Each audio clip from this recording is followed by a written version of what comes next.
So there's nothing like stories, right? So let's hear from the panel, and you can decide what you want to share. Either your most highest achievement, success, as it may have been in your entrepreneurial journey, or your worst nightmare that happened with you. Put on your thinking caps and let's hear some stories. Right, I'm just going to share a couple of things. When I was growing up in school in Sherwood College in Nainital in the 70s, 60s, 70s, they used to give me papaya every day for breakfast. And for the last 40 years, I've never eaten papaya after that. Honestly, I've never eaten papaya. When I came into the corporate world, for 25 years, I was made to wear a tie and a coat, a jacket every day for 25 years. Now, for the last 5 years, I haven't worn a tie, I haven't worn a jacket, probably 3, 4 times. And today I'm actually formally dressed because when I dress formal, I wear shoes. Otherwise, I'm normally only in sandals. So this is my level of being formal and informal. So I think what entrepreneurship has done to me, it's in a very positive way given me a I don't care a damn attitude. What do I have to lose? Nothing. You can't kick me out anymore. You can't stop my increment. So what more can you do to me? Nothing, right? So I just love this journey. Yeah, and who says men don't cry? Of course, grown-up men cry. Become an entrepreneur, start your business, and that first 1 year when the loan has to be paid back and your business hasn't taken off, I promise you, you'll cry. I mean, I cried, I must admit. I cried a few times in my first year, thinking, what have I got myself into? But then you get up the next morning and say, man, this is what you wanted to do, so let's just carry on doing it. And it just sort of works. So yeah, there are no disaster stories, I think, except that first 1 year, which is very tough. And just, I guess, like I said, I was very, and just,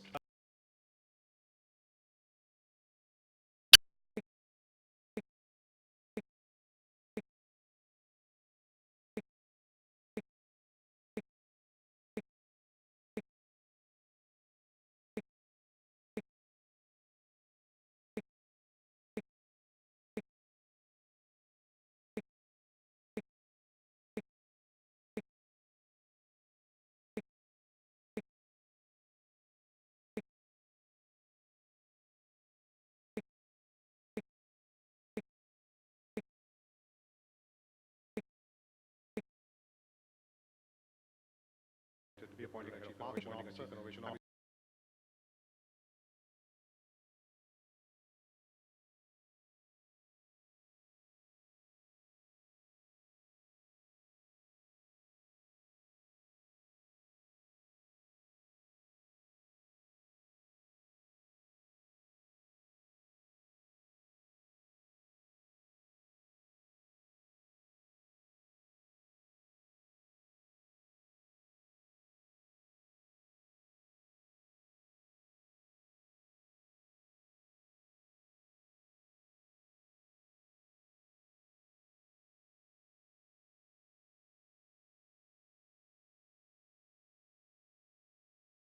Europe and suddenly go to New York, it's a totally different, it's a shock. So I remember coming back, and then a year later I went again. He was very persistent that let's do a restaurant. So I don't know what happened. I said, okay, fine, I will do it, but I'm just not going to stay here. You got to, do proper documentation, and then I'm going to come back to the country, and then we can think about it. So fast forward, it took me 2-3 years. So in 1990, when I got my papers, so I land up there. And obviously, now suddenly, he's already made the restaurant. He's done everything himself. And he was a retailer, had no clue of doing a restaurant. So now he hands me the keys, says, okay, you manage the restaurant now. So he owned it at that point in time. So now I suddenly get in the shoes of starting to think of things like, marketing, PR, finance, all that nonsense which comes with, to doing a business. And I had no clue how to do it. So not only that, the biggest challenge was he himself, to make him explain what hospitality is vis-a-vis what business he's doing. He's buying X amount of things for $2 and selling for $5, and he thought restaurants the same business. So actually, 6 months later, I was so fed up, I said, actually, I want to go back.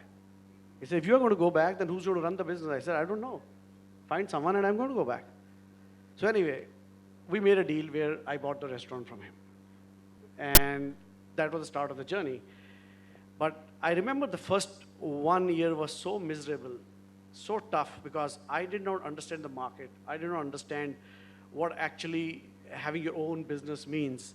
You know, every Friday you got to pay people first, then whatever damage left is yours. And most often there wasn't much left. So, you know, you had to constantly find ways of doing it. But, you know, I took it upon myself to, you know, okay, since I've now jumped into this, I got to learn more, figure out things, and see how I can, you know, make this thing work and hopefully improve on and, you know, take up from there.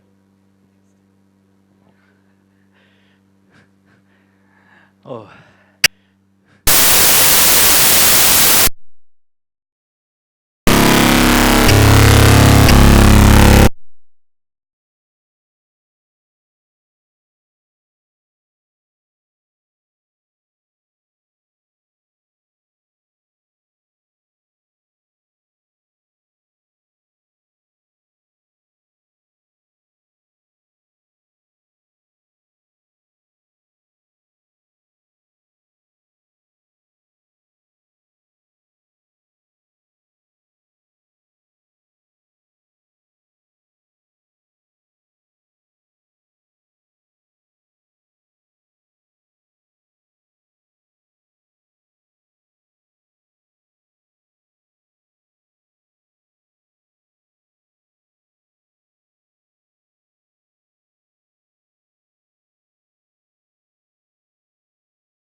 company brand called Wonder Chef.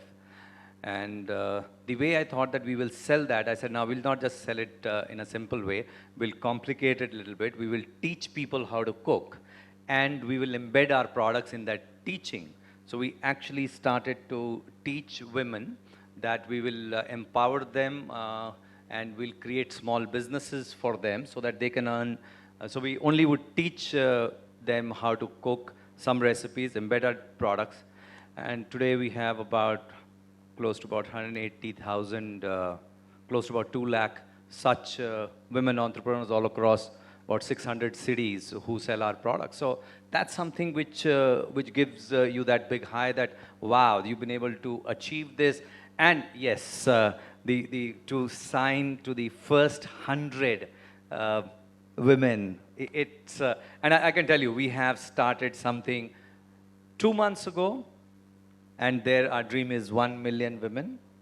It's 1 million women cooking home food and doing that. We've just launched the service under brand Super Meals in Bombay. And our dream is to reach to a million figure in, let's see, when we do it. We've already reached about, I think yesterday was about 900 odd. So we'll get there. It's the beginning. But yeah, fun is there. But I fortunately, in my mind, I have the ability to see it as that, no, it's fun. It's not